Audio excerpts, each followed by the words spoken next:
Hello. Welcome to Market Discussion of the Day. Today, November 25th, 2024. So നമ്മുടെ ഇന്നത്തെ first batch start ചെയ്യുകയാണ്. ഇന്ന് നമുക്ക് 7:30 ഇന്ത്യൻ ടൈം 7:30 10:00 ബാച്ച് സ്റ്റാർട്ട് ചെയ്യുകയാണ്.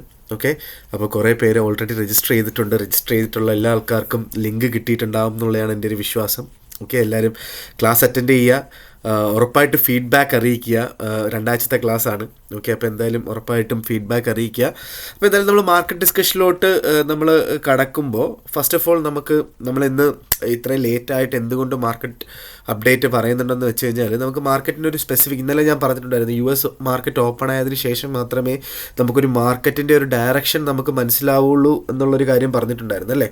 അപ്പോൾ ഇന്നലെ ഞാൻ മാർക്കറ്റ് ഡിസ്കഷനിൽ വന്നപ്പോൾ പറഞ്ഞതുപോലെ തന്നെ നമുക്ക് എന്ത് പറ്റി, ഇന്ന് മിക്ക പ്രോഡക്ട്സും എന്താണ് ഒരു ജമ്പ് അപ്പിലാണ് സ്റ്റാർട്ട് ചെയ്തത് അല്ലേ ജമ്പ് അപ്പ് ജമ്പ് ഡൗണിലാണ് സ്റ്റാർട്ട് ചെയ്തത്. ഇപ്പോൾ നമ്മൾ JPY എടുത്തു കഴിഞ്ഞാൽ JPY ഇന്ന് കഴിഞ്ഞ ആഴ്ച ക്ലോസ് ആയത് 154.74 ക്ലോസ് ആയ സാധനം ഇന്ന് ഓപ്പൺ ആയത് പോലും 154.16 ഓക്കെ, അപ്പോൾ ഓൾമോസ്റ്റ് 70 പിപ്പോളം താഴെ നിന്നാണ് ജംപ് ഡൗൺ ആയി പോയിട്ടാണ് JPY പിന്നീട് ഫർദർ താഴോട്ട് പോയി ഓൾമോസ്റ്റ് ഒരു 153.569 വരെ പോയതിന് ശേഷം പിന്നീട് 154.706 ലെവലിലോട്ട് തിരിച്ചു വന്നതാണ്. ഓക്കെ, അപ്പം ഇത് നമുക്ക് ഭയങ്കരമായ കൺഫ്യൂഷൻ ഉണ്ടാക്കുന്ന ഒരു മാർക്കറ്റായിരുന്നു. ഇതുകൊണ്ടിട്ടാണ് മാർക്കറ്റിനെ നമ്മൾ മാർക്കറ്റിൽ നിന്ന് മാറി നിൽക്കണം എന്ന് പറയുന്നത്.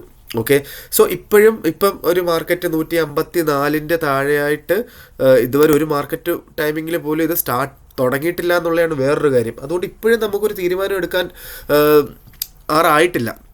ഓക്കെ, അപ്പോൾ എന്താണ് നമുക്ക് നാളെ ചെയ്യാൻ പറ്റുക എന്നുള്ളതാണ് നമ്മൾ അറിയേണ്ടത്. കാരണം ഇന്ന് നമുക്ക് യൂറോപ്പ് ക്ലോസ് ആവുന്ന സമയം, അതായത് UK ടൈമിങ്ങിൽ വൈകുന്നേരം 3 മണി, ഇന്ത്യൻ ടൈം 8:30 ശേഷം മാത്രമുള്ള ക്യാൻഡിൽസ് കഴിയുമ്പോൾ മാത്രമേ നമുക്ക് നമുക്കൊരു മാർക്കറ്റിൻ്റെ ഒരു ഡയറക്ഷൻ നമുക്ക് മനസ്സിലാവുള്ളൂ. ഓക്കെ, അതുവരെ വെയിറ്റ് ചെയ്യാന്നുള്ളതാണ് നമ്മൾ ഇമ്പോർട്ടൻ്റ് ആയിട്ട് ചെയ്യേണ്ട കാര്യം. അതുവരെ നമ്മൾ വെയിറ്റ് ചെയ്യാം, ഒന്ന് സമാധാനത്തിൽ ഇരുന്നിട്ട് അതിന് ശേഷം നമുക്കൊരു തീരുമാനം എടുക്കുന്നതായിരിക്കും ബെറ്റർ ആയിട്ടുള്ളൊരു കാര്യം. ഓക്കെ, സോ ഞാൻ ഇന്നലെ പറഞ്ഞിട്ടുണ്ടായിരുന്നു 152 തന്നെയാണ് ഒരു ബെറ്റർ ബൈ പോയിന്റ് എന്ന് പറയുന്നത് JPYയിൽ. ഓക്കെ, എന്താ പറയുക, ഇപ്പം ഇന്ന് രാത്രിയിൽ ക്ലോസ് ആവുന്നത് 154 മുകളിലാണ്. ഓക്കെ, നാളെ രാവിലെ 7:30 ഇന്ത്യൻ ടൈം 7:30 154 താഴെയാണ് 154 അടുത്താണ് നിൽക്കുന്നതെങ്കിൽ 154 തന്നെ നമുക്ക് ബൈ ചെയ്തുകൊണ്ട് സ്റ്റാർട്ട് ചെയ്യാം. ഇന്ന് ഏറ്റവും ലോ പോയിട്ടുള്ളൊരു പോയിന്റ് ഉണ്ടല്ലോ, 154.569, അതിൻ്റെ താഴെയായിട്ട് ഒരു $1-2 താഴെയായിട്ട് 153.30 അല്ലെങ്കിൽ 40 നിങ്ങൾക്ക് സ്റ്റോപ്പ് ലോസ് ഇട്ടുകൊണ്ട് അവിടെ നിന്ന് ബൈ ചെയ്യാവുന്നതാണ്. പക്ഷേ ഉറപ്പായിട്ടും 152 തന്നെയാണ് ഏറ്റവും നല്ല ബൈ പോയിന്റ്. 152 കിട്ടുകയാണെങ്കിൽ ഇതേ സെയിം രീതിയിൽ 151.50 താഴെയായിട്ട് നമുക്ക് സ്റ്റോപ്പ് ലോസ് ഇടണം എന്നുള്ളതാണ് അതിനകത്തുള്ളൊരു ഇമ്പോർട്ടൻ്റ് ആയിട്ടുള്ള കാര്യം. ഓക്കെ, സോ നമ്മൾ യൂറോയിലോട്ട് വരികയാണെങ്കിൽ യൂറോയിൽ ജസ്റ്റ് നല്ലൊരു മൂവ്മെൻറ്റ് ഇന്ന് ഉണ്ടായിട്ടുണ്ടായിരുന്നു. യൂറോ നല്ല രീതിയിൽ മുകളിലോട്ട് ജമ്പ് അപ്പാണ് ഇന്ന് തുടങ്ങിയത്. നമ്മൾ പ്രതീക്ഷിച്ചത് ജമ്പ് ഡൗൺ ആയിരുന്നു, പക്ഷേ ജമ്പ് അപ്പാണ് തുടങ്ങിയത്. ഓക്കെ, മാർക്കറ്റ് സ്റ്റാർട്ട് ചെയ്തത് ഓൾമോസ്റ്റ് 1.4047 ആ ഒരു റേഞ്ചിലാണ് മാർക്കറ്റ് തുടങ്ങിയത്. പിന്നീട് ചെറിയൊരു കറക്ഷനൊക്കെ കാണിച്ച് പെയ്യും താഴോട്ടൊക്കെ പോയതിന് ശേഷം ഇപ്പോൾ 1.0500 എന്ന് പറയുന്ന ബെഞ്ച് മാർക്കൊക്കെ ബ്രേക്ക് ചെയ്ത് ഇപ്പോൾ മുകളിലോട്ട് പോവുകയാണ്. പക്ഷേ ഒരു ക്യാൻഡിൽ പോലും 1.0500 മുകളിൽ കയറിയിട്ടില്ല. അതുകൊണ്ടിട്ട് ഉറപ്പിക്കാൻ വരട്ടെ, മാർക്കറ്റ് മുകളിലോട്ട് കയറട്ടെ. ഓക്കെ, ഈവൻ 8:30 1.0500 മുകളിലാണ്. നാളെ രാവിലെ 7:30 1.0500 മുകളിലാണെങ്കിൽ നമുക്ക് അവിടെ നിന്ന് ബൈ ചെയ്തുകൊണ്ട് സ്റ്റാർട്ട് ചെയ്യാം എന്നുള്ളതാണ് യൂറോയിലുള്ള നമുക്ക് ഇന്നത്തെ ദിവസത്തെ ഓപ്പർച്യൂണിറ്റി എന്ന് പറഞ്ഞു കഴിഞ്ഞാൽ. ഓക്കെ, നമ്മൾ ഇന്നത്തെ ലോ ആയിട്ടുള്ള 1.0440 താഴെയായിട്ട് നമ്മൾ സ്റ്റോപ്പ് ലോസ് ഇടണം എന്നുള്ളത് വളരെ ഇമ്പോർട്ടൻ്റ് ആയിട്ടുള്ളൊരു കാര്യമാണ് യൂറോയിൽ. കാരണം യൂറോ ഭയങ്കര അൺസർട്ടൺ ആയിട്ട് നിൽക്കുകയാണ്. വാർ ഒരു റീസണാണ്, അതേപോലെ തന്നെ ജർമ്മനിയിൽ ഉണ്ടായിട്ടുള്ള പൊളിറ്റിക്കൽ ഇഷ്യൂ ഒരു റീസണാണ്. അതുകൊണ്ടിട്ട് നമ്മൾ ഉറപ്പായിട്ടും സ്റ്റോപ്പ് ലോസ് ഇട്ടുകൊണ്ട് മാത്രമേ യൂറോയെ സമീപിക്കാൻ പാടുള്ളൂ. ഓക്കെ, പക്ഷെ നമുക്ക് 1.0700 മുകളിലായിട്ട് നമുക്ക് നല്ലൊരു ബൈ പോയിൻ്റ് ആണ്. പക്ഷേ നമുക്ക് ഇപ്പോൾ 1.05യുടെ മുകളിലായിട്ട് കടന്നു എന്ന് നമ്മൾ കടന്നു എന്ന് ഉറപ്പിക്കുന്നത് എപ്പോഴാണ്? ഇന്ന് രാത്രി 8:30 മണിക്കും നാളെ രാവിലെ 7:30 മണിക്കും 1.0500 മുകളിലായിട്ട് 1 അവർ ക്യാൻഡിൽ സ്റ്റാർട്ട് ചെയ്താൽ നമുക്ക് ഓൾമോസ്റ്റ് ഉറപ്പിക്കാം അല്ലേ? അങ്ങനെ നമ്മൾക്ക് മുകളിൽ കിട്ടിക്കഴിഞ്ഞാൽ ഓൾമോസ്റ്റ് ഒരു 200 പിപ്പ് 1.0700 വരെ നമുക്ക് ഈസി ആയിട്ടൊരു മൂവ്മെൻറ്റ് നമുക്ക് കിട്ടും എന്നുള്ളതാണ് യൂറോയുടെ അഡ്വാൻറ്റേജ്. അതുകൊണ്ടാണ് 1.0500 നമ്മൾ വാങ്ങാൻ പറയുന്നത്. നമ്മൾ നേരത്തെ പറയുന്നത് 1.0700 മുകളിൽ മാത്രം വാങ്ങിയാൽ മതി എന്ന് പറഞ്ഞു അല്ലേ? അപ്പം ഇനി നമുക്ക് 1.0500 ഒരു സപ്പോർട്ടായിട്ട് ആക്ട് ചെയ്ത് കഴിഞ്ഞാൽ നമുക്ക് അങ്ങനെ ചെയ്യാം എന്നുള്ളതാണ്. ഓക്കെ, GBP USDയിലോട്ട് വരുമ്പോൾ നമുക്ക് GBP നമ്മൾ എന്താണ് കഴിഞ്ഞ ആഴ്ച ക്ലോസ് ആയത് 1.2530 അടുത്തായിരുന്നു.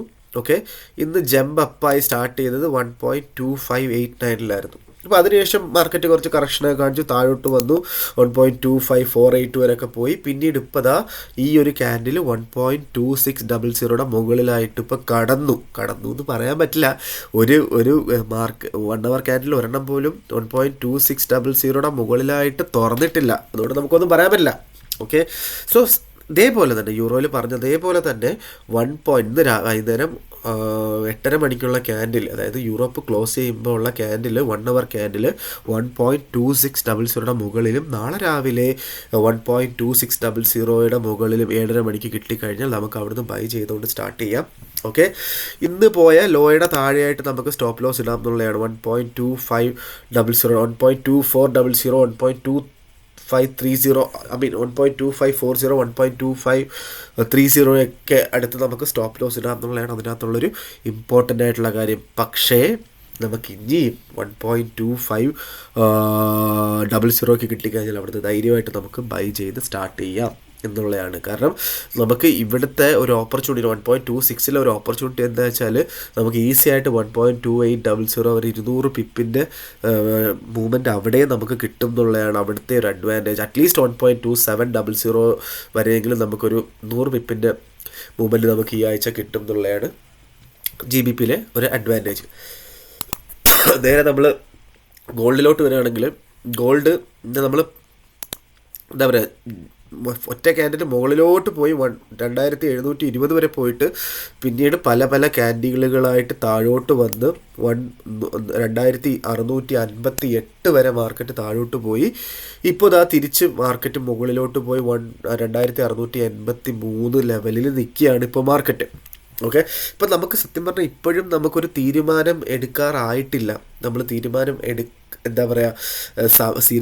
സമയം 8:30 ശേഷമായിരിക്കും മാർക്കറ്റിൻ്റെ ഈ ആഴ്ചത്തെ ഒരു റിയൽ ട്രെൻഡ് നമുക്ക് മനസ്സിലാവുന്നത്.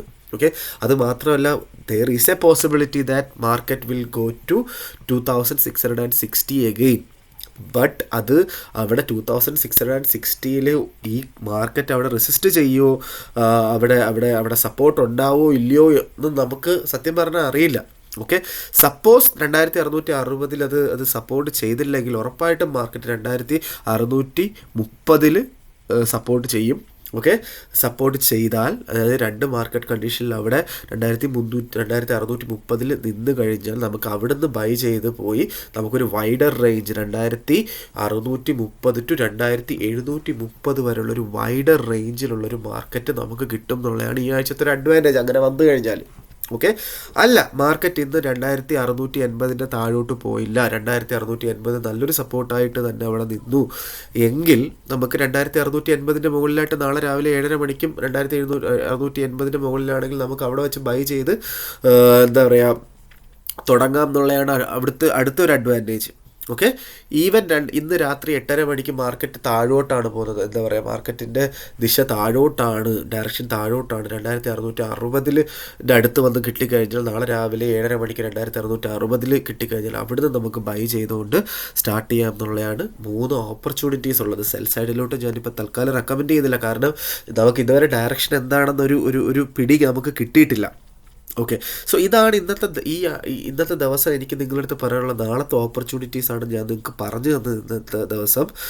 അത് മാത്രമല്ല, ഈ ആഴ്ച ഏറ്റവും ഇമ്പോർട്ടൻ്റ് ആയിട്ടുള്ളൊരു ന്യൂസ് വരുന്നുണ്ട്. GDP വീക്കാണ് ഈ ആഴ്ച. ബുധനാഴ്ച ഉച്ചയ്ക്ക് ഇന്ത്യൻ